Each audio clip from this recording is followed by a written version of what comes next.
শুভ সন্ধ্যা সবাইকে। আজ ৩ ডিসেম্বর মঙ্গলবার। আজকের সন্ধ্যার বিশেষ বিশেষ খবর হলো বাংলাদেশ কাণ্ড নিয়ে প্রতিবাদে উত্তাল শিলচর, সনাতনী ঐক্যমঞ্চের ধর্ণা, লালমাটি পূজায় ২টি টিপার বাজেয়াপ্ত বন বিভাগের, শ্রীভূমিতে বাংলাদেশি সামগ্রী পুড়িয়ে প্রতিবাদে সামিল বিধায়ক কমলাক্ষ দে পুরকায়স্থ, রেল রুটে চলা মেগা ব্লকের সময় এবার বন্ধ হয়েছে সড়ক পথ, সকাল ৯টা থেকে বিকাল ৩টা, রোজ ৬ ঘন্টা বন্ধ থাকবে শিলং রোড। বিনিয়োগ সম্মেলনে আসছেন মোদি, ফেব্রুয়ারিতে দুদিনের সফর, প্রধানমন্ত্রীর সঙ্গে দেখা করে আমন্ত্রণ মুখ্যমন্ত্রীর, বিদেশমন্ত্রীর সঙ্গেও সাক্ষাৎ। আলগাপুর সাদির খালের পর এম স্কুলে মিড ডে মিলে দুর্নীতি, সরব অভিভাবকরা, অভিযোগ অস্বীকার প্রধান শিক্ষক ও এসএমসি সভাপতির। হাইলাকান্দি বিজেপি সভাপতি নির্বাচনে চর্চায় স্বপন রাজকুমার, সাংগঠনিক প্রক্রিয়ায় ৩ জেলার পর্যবেক্ষক পীযূষ হাজারিকা। কালীগঞ্জ ফাড়িমুখ জল প্রকল্পে দুর্নীতি, পানীয় জল পায়নি বহু পরিবার, মানুষের অসহযোগিতা এবং অসচেতনতাই দায়ী জানালেন সাইট ইঞ্জিনিয়ার। এবং সর্বশেষ খবরটি হলো ৩ সন্তান জন্ম দিলে পুরস্কার কি মিলবে, ভাগবতকে কটাক্ষ আসাদুদ্দিন ওয়াইসির। এবারে শুনুন বিস্তারিত খবর। প্রভু চিন্ময় কৃষ্ণ দাসের মুক্তিসহ বাংলাদেশের সংখ্যালঘু নির্যাতনের বিরুদ্ধে ধর্ণা কর্মসূচি পালন সনাতনী ঐক্যমঞ্চের। আজ সনাতনী ঐক্যমঞ্চ আসামের উদ্যোগে শিলচরের শহীদ ক্ষুদিরাম বসুর মূর্তির পাদদেশে জমায়েত হয়ে বাংলাদেশের চলমান ঘটনা প্রবাহ রোধে কেন্দ্র সরকারের হস্তক্ষেপ কামনা করার পাশাপাশি বাংলাদেশ সরকারের বিরুদ্ধে ধর্ণা পালন করা হয়। মঞ্চের তরফে প্রভু চিন্ময় কৃষ্ণ দাসকে নিঃশর্ত মুক্তি দেওয়ার পাশাপাশি সেখানের ধর্মীয় সংখ্যালঘুদের সুরক্ষা ও নিরাপত্তা প্রদানের জোরালো দাবি উত্থাপন করা হয়। প্রতিবেশী রাষ্ট্রে বর্বরচিত ঘটনা ও সনাতনীদের উপর হওয়া নির্যাতনের বিরুদ্ধে তীব্র ক্ষোভ প্রকাশ করে ধর্ণা চলাকালীন সড়কের উপর বাংলাদেশের জাতীয় পতাকা অঙ্কন করে সেদেশের সামগ্রী পুড়িয়ে উত্তাল প্রতিবাদে মুখরিত হন মঞ্চের সকল সদস্যরা। প্রতিবাদ চলাকালীন বক্তব্য রাখতে গিয়ে উদ্যোক্তারা আগামী ৩ দিনের মধ্যে বাংলাদেশের যাবতীয় সামগ্রী শেষ করার জন্য স্থানীয় ব্যবসায়ীদের প্রতি আহ্বান জানিয়েছে। যে দেশের মানুষ ভারতের জাতীয় পতাকাকে পদদলিত করেছে সে দেশের সামগ্রী এখানের স্থানীয়রা ব্যবহার করবেন তা কোনোভাবেই মেনে নেওয়া যাবে না বলে হুঙ্কার চাড়লেন মঞ্চের সদস্যরা। বাংলাদেশের সমস্ত দ্রব্য ও সামগ্রী বয়কট করার এদিন ফতোয়া জারি করেছেন উদ্যোক্তারা। শিলচর এক্সপো মেলার ব্যানারে লেখা নাম যেভাবে মুছে ফেলা হয়েছে, ঠিক তেমনি আগামীতে সে দেশের হিন্দু নির্যাতন বন্ধ করা না হলে শীঘ্রই পৃথিবী থেকে বাংলাদেশের নাম ভারত মুছে ফেলবে বলে সে দেশের সরকারকে কড়া ভাষায় হুঁশিয়ারি দিয়েছেন তারা। বাংলাদেশের বিরুদ্ধে শুরু হওয়া আন্দোলনকে এগিয়ে নিতে সকল সনাতনীদের এক মঞ্চে আসার আহ্বান জানিয়েছেন সনাতনী ঐক্যমঞ্চ আসামের কর্মকর্তারা। উপস্থিত ছিলেন বিধায়ক কৌশিক রায়, বিজেপি জেলা সভাপতি বিমলেন্দু রায়, কোনাদপুর কায়স্থ মিঠুন নাথ, ধর্মানন্দ দেব, মানব সিং প্রমুখ। আজ এক স্মারকপত্র প্রদান করা হয়। পরবর্তী খবরটি হলো ফের লালমাটি পূজায় ২টি টিপার বাজেয়াপ্ত করলেন দুহালিয়া বন কর্মীরা। জানা গেছে গোপন সূত্রের ভিত্তিতে দুহালিয়া ফরেস্ট রেঞ্জ কর্তা প্রণব কলিতা, বনকর্মী দিলওয়ার সেন, সমরজ্যোতি হাজারিকা সহ প্রোটেকশন টিমের কর্মীরা সোমবার রাতে রামকৃষ্ণনগর এলাকার কলেজ রোডে হানা দিয়ে ২টি অবৈধ লালমাটি পূজায় টিপার গাড়ি বাজেয়াপ্ত করেন। বনকর্মীদের অভিযান টের পেয়ে গাড়ি চালক গা ঢাকা দেন। মাটি পূজায় চালকহীন গাড়ি ২টি বিভাগীয় কার্যালয়ে নিয়ে যাওয়া হয়। পরবর্তী খবরটি হলো সকাল ৯টা থেকে বিকাল ৩টা, রোজ ৬ ঘন্টা বন্ধ থাকবে শিলং রোড। রেল রুটে চলা মেগা ব্লকের সময় এবার বন্ধ হচ্ছে সড়ক পথ। আজ থেকে প্রতিদিন ৬ ঘন্টা বন্ধ থাকবে বরাক ত্রিপুরা মিজোরামের প্রবেশ পথ। বন্ধ থাকবে ৬ নম্বর যাত্রী সড়কের মালিডহর থেকে লুমসুলুং অংশ। নির্দিষ্ট এই সময় কোনো ধরনের যানবাহন চলাচল করতে পারবে না। মেঘালয়ের পূর্ব জয়ন্তিয়া হিলস জেলার জেলাশাসক এ সংক্রান্ত এক নির্দেশ জারি করেছেন। গত কমাস ধরে বেহাল অবস্থায় রয়েছে ৬ নম্বর জাতীয় সড়কের মেঘালয়ের পূর্ব জয়ন্তিয়া হিলস জেলার অংশ। রাস্তার স্থানে স্থানে রয়েছে পুকুরসম গর্ত। এসব গর্ত পেরিয়ে যানবাহন চলাচল করতে গিয়ে প্রায় প্রতিদিনই ঘটছে একাধিক দুর্ঘটনা। রাস্তার উপর উল্টে যাচ্ছে পণ্য বোঝাই লরি, এতে ঘন্টার পর ঘন্টা বন্ধ থাকছে এই রুট। রাস্তার এহেন অবস্থার জন্য যানজট সমস্যা তো আছেই। রাস্তার এই বেহাল অবস্থার পাশাপাশি বৃষ্টির মরশুমে ছিল ভূমিস্খলনের মতো ঘটনা। ফলে সবকিছু মিলিয়ে গত কমাস ধরে এই রুট বরাক ত্রিপুরা মিজোরামের মানুষের কাছে ছিল এক অনিশ্চিত যাত্রাপথ। পাহাড়ি রাজ্যের এই রাজপথের দুরবস্থা কাটাতে কিছুদিন ধরে সংস্কার কাজ শুরু করেছে NHIDCL। অনেকটা কাজ এগিয়েও গেছে। এবার আসাম মেঘালয় সীমান্তের কাছাড়ের মালিডহর থেকে লুমসুলুং পর্যন্ত অংশে শুরু হয়েছে সংস্কার কাজ। গত কিছুদিন ধরে এই অংশের জন্য জমের যাতনায় ভুগছেন এই রুট ধরে যাতায়াত করা লোকজন। বেহাল রাস্তার এই সমস্যা থেকে লোকজনদের মুক্তি দিতে আজ থেকে জোর গতিতে শুরু হয়েছে নির্মাণ কাজ। আর এর জন্য প্রতিদিন 6 ঘন্টা বন্ধ থাকবে রাস্তার ওই অংশ। এ নিয়ে ইতিপূর্বে পূর্ব জয়ন্তিয়া হিলস জেলার জেলা শাসক এক নির্দেশ জারি করেছেন। ওই নির্দেশে বলা হয়েছে 6 নম্বর জাতীয় সড়কের লুমসুলুং মালিডহর অংশের নির্মাণ কাজ সংস্কারের জন্য রাস্তার এই অংশ সকাল 9টা থেকে বিকাল 3টা পর্যন্ত বন্ধ থাকবে। নির্ধারিত ওই সময় কোনো ধরনের যানবাহন চলাচল করতে পারবে না, তবে বিশেষ জরুরি অবস্থার জন্য অ্যাম্বুলেন্স যাতায়াত করতে পারবে। এই রুট দিয়ে যাতায়াত করা লোকদের বিকল্প রুট ব্যবহার করার পরামর্শ দেওয়া হয়েছে এবং প্রয়োজনীয় সামগ্রী মজুত করার জন্য অনুরোধও করা হচ্ছে। এ ব্যাপারে স্থানীয় জনগণ এবং এই রুট দিয়ে যাতায়াতকারীদের ট্রাফিক নিয়ন্ত্রণের দায়িত্বপ্রাপ্ত লোকদের সহযোগিতা করারও আর্জি জানিয়েছেন জেলা শাসক। তবে ঠিক কতদিন এভাবে চলবে তা নির্দিষ্ট করা হয়নি। তবে এক সূত্র মতে 12 ডিসেম্বর পর্যন্ত চলবে এই নিয়ম। সম্ভাব্য অসুবিধা এড়াতে ট্রাফিক আপডেট খতিয়ে দেখে ওই রুট দিয়ে যাত্রা করার পরামর্শ দেওয়া হয়েছে। পাহাড় লাইনের রেল রুটে মেগা ব্লক চলাকালীন 6 নম্বর যাত্রী সড়ক প্রতিদিন 6 ঘন্টা বন্ধ থাকার ফলে সাধারণ মানুষের মধ্যে দুর্ভোগ বাড়বে বলে মনে করা হচ্ছে। কারণ রেল রুটে মেগা ব্লকের ফলে শিলচর গুয়াহাটির কয়েকটি ট্রেন ইতিমধ্যে বাতিল করেছে রেল কর্তৃপক্ষ। 8 ডিসেম্বর পর্যন্ত চলবে এই মেগা ব্লক। ফলে গুয়াহাটি বা দেশের অন্যত্র যাতায়াতের জন্য একমাত্র সড়কপথি এই অঞ্চলের সাধারণ মানুষের ভরসা। এবার এই সড়কপথি বন্ধ হয়ে যাওয়ায় চরম অসুবিধার মুখে পড়বেন বরাক উপত্যকার 3 জেলা সহ ত্রিপুরা মিজোরামের মানুষ। অপরদিকে ভারতীয় জনতা পার্টিতে সদস্যভর্তি অভিযানের পর এবার সাংগঠনিক নির্বাচনকে কেন্দ্র করে তৎপরতা বৃদ্ধি পেয়েছে। বরাক উপত্যকার 3 জেলার সাংগঠনিক নির্বাচন প্রক্রিয়ার জন্য পর্যবেক্ষক হিসেবে মন্ত্রী পীযূষ হাজারিকাকে দায়িত্ব দিয়েছে প্রদেশ বিজেপি। এদিকে হাইলাকান্দি জেলার 602টি বুথ কমিটি গঠনের প্রক্রিয়া প্রায় শেষ পর্যায়ে রয়েছে। এখন পর্যন্ত জেলার 90% বুথ কমিটি গঠন প্রক্রিয়া সম্পন্ন হয়েছে। উল্লেখ্য, বিজেপির সংবিধান অনুযায়ী প্রথমে বুথ কমিটি, এরপর মন্ডল কমিটি এবং শেষে জেলা কমিটি গঠন করা হয়।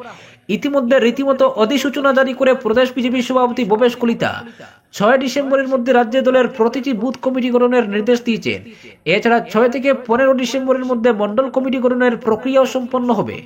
উল্লেখ্য, হাইলাকান্দি জেলায় বিজেপির 9টি মন্ডল শাখা রয়েছে। এই 9টি মন্ডলের সম্ভাব্য সভাপতির নামের প্যানেল বাজপেয়ী ভবনে পাঠানো হবে। অন্যদিকে 15 থেকে 30 ডিসেম্বরের মধ্যে প্রতিটি জেলা কমিটি গঠন করার নির্দেশ দিয়েছে দল। তবে জেলা কমিটি গঠনের পূর্বেই মুখ্যমন্ত্রীর এক নির্দেশ পুরো প্রক্রিয়াকে আরো আকর্ষণীয় করে তুলেছে। নতুন নির্দেশ অনুযায়ী মন্ডল ও জেলা সভাপতির দায়িত্বে থাকা কোনো ব্যক্তি 2026 সালের বিধানসভা নির্বাচনে প্রতিদ্বন্দ্বিতার দাবি উত্থাপন করতে পারবেন না। মুখ্যমন্ত্রীর এই নির্দেশের পর জেলা সভাপতি পদের দৌড় থেকে অনেক সম্ভাব্য প্রার্থী নিজে থেকেই সরে দাঁড়িয়েছেন। এক্ষেত্রে হাইলাকান্দি বিজেপির জেলা কমিটির সভাপতি পদের জন্য বর্তমানে 2টি নাম চর্চিত হচ্ছে। রাজ্য বিজেপির কার্যকরী সদস্য রাজকুমার দাস এবং জেলা বিজেপির বর্তমান সভাপতি স্বপন ভট্টাচার্য এই পদের প্রবল দাবিদার বলে জানা গেছে। স্বপন ভট্টাচার্যের স্বচ্ছ ভাবমূর্তি তাকে পুনরায় সভাপতির আসনে প্রতিষ্ঠিত করবে বলে বিজেপির একটি মহল দাবি করছে। অন্যদিকে 2016 সালের কাটলিগড় আসনের বিজেপি প্রার্থী রাজকুমার দাস দীর্ঘদিন থেকে রাজনৈতিক পরিসরে রয়েছেন। তিনিও এই পদের প্রবল দাবিদার বলে মনে করা হচ্ছে। সব মিলিয়ে শাসক বিজেপি দলের হাই প্রোফাইল সাংগঠনিক নির্বাচনকে কেন্দ্র করে হাইলাকান্দি জেলায় তীব্র উত্তেজনা বিরাজ করছে। পরবর্তী খবরটি হলো, হাইলাকান্দি শিক্ষাখণ্ডের আলগাপুর 5ম খণ্ডের সাদির খালেপার এমই স্কুলের প্রধান শিক্ষক ও পরিচালন সমিতির সভাপতির বিরুদ্ধে সীমাহীন দুর্নীতির অভিযোগ তুলেছেন অভিভাবক সহ সমিতির সদস্যরা। সাদির খালের পারের এমই স্কুল পরিচালন সমিতির সহ সভানেত্রীর প্রতিনিধি শাহাবুদ্দিন লস্কর অভিযোগ করেন, স্কুলের প্রধান শিক্ষক শরফউদ্দিন মজুমদার মিড ডে মিলের খাদ্য ছাত্রছাত্রীদের মধ্যে সম্পূর্ণভাবে বিতরণ না করে দীর্ঘ কয়েক বছর থেকে এসএমসির সভাপতি নিজামুদ্দিন লস্করকে সঙ্গে নিয়ে আত্মসাৎ করছেন। এদিকে ওই স্কুলের প্রধান শিক্ষক শরফউদ্দিন মজুমদার চাকরি থেকে অবসর গ্রহণ করেন। এর প্রেক্ষিতে পরিচালনা কমিটির সদস্যরা বিদায়ী প্রধান শিক্ষকের কাছ থেকে আয় ব্যয়ের হিসাব নিতে অনুমতি সাপেক্ষে স্কুলে ঢুকতে চাইলে বাধা প্রদান করেন প্রধান শিক্ষক শরফউদ্দিন মজুমদার। এলাকাবাসীর পক্ষ থেকে আলিমউদ্দিন মজুমদার জানান, প্রায় 1 বছর পূর্বে প্রধান শিক্ষক শরফুদ্দিন মজুমদার ও সভাপতি নিজামুদ্দিন লস্করের উপস্থিতিতে স্কুল পরিচালনা সমিতির সভা হয়েছিল। ওই সভায় সিদ্ধান্ত নেওয়া হয়েছিল মিড ডে মিলের বকেয়া টাকার হিসাব ও পরিশোধ নির্ধারিত সময়ের মধ্যে করার কথা থাকলেও দীর্ঘ 10 মাসের মধ্যে একটি সভা করেননি প্রধান শিক্ষক শরফুদ্দিন। তাই এ ব্যাপারে তদন্তের জন্য হাইলাকান্দি জেলা শিক্ষাধিকারিক ও বিইওর কাছে দাবি জানালেও কাজের কাজ কিছুই হয়নি। এদিকে এ অভিযোগের প্রেক্ষিতে কিছুদিন পূর্বে স্কুল পরিদর্শনে এসেছিলেন হাইলাকান্দি শিক্ষাখণ্ডের বিইও রাজেশ কৈরি। তখন প্রধান শিক্ষক শরফুদ্দিন ও সভাপতি নিজামুদ্দিন ছাত্রছাত্রীদের মিড ডে মিলে গুণগত ও পুষ্টিকর খাবার খাওয়ানো হচ্ছে বলে বিইওর কাছে বলতে বাধ্য করেন বলে অভিযোগ করেন স্কুল পরিচালনা সমিতির পক্ষে আলিম মজুমদার। তিনি আরো অভিযোগ করেন, প্রধান শিক্ষক স্কুলের সভায় অভিভাবক বা অন্য সদস্যরা গেলে অকথ্য ভাষায় দুর্ব্যবহার করেন। এদিন এসএমসির পক্ষে আলিমউদ্দিন মজুমদার, সালামউদ্দিন লস্কর ও অভিভাবকদের মধ্যে আব্দুল খালিক লস্কর, লালু মিয়া লস্কর, প্রাক্তন পঞ্চায়েত প্রতিনিধি হিলাল উদ্দিন লস্কর, সাইবুল ইসলাম বুইয়া সহ অন্যরা প্রধান শিক্ষক শরফুদ্দিনের কাছে হিসাব চাইতে গেলে তিনি তাদের সঙ্গে দুর্ব্যবহার করেন বলে অভিযোগ। এদিকে এসব অভিযোগ ভিত্তিহীন ও ব্যক্তিগত আক্রোশ মেটানো হচ্ছে বলে পাল্টা তুপ দাগেন এসএমসির সভাপতি নিজামুদ্দিন লস্কর ও প্রধান শিক্ষক শরফুদ্দিন মজুমদার। পরবর্তী খবরটি হলো, ফেব্রুয়ারিতে গুয়াহাটিতে অনুষ্ঠিত হবে বিশ্ব বিনিয়োগ ও পরিকাঠামো সম্মেলন অ্যাডভান্টেজ আসাম 2.0। এই সম্মেলনের উদ্বোধন করতে রাজ্যে আসবেন প্রধানমন্ত্রী নরেন্দ্র মোদী। নয়াদিল্লিতে প্রধানমন্ত্রীর সঙ্গে দেখা করে বিশ্ব বিনিয়োগ ও পরিকাঠামো সম্মেলনের উদ্বোধন করার আমন্ত্রণ জানান মুখ্যমন্ত্রী হিমন্ত। প্রধানমন্ত্রী সেই আমন্ত্রণ গ্রহণ করে ফেব্রুয়ারিতে আসাম সফরে আসার সম্মতি দিয়েছেন। ফলে আগামী 23 ফেব্রুয়ারি দুদিনের সফরে রাজ্যে আসবেন মোদী।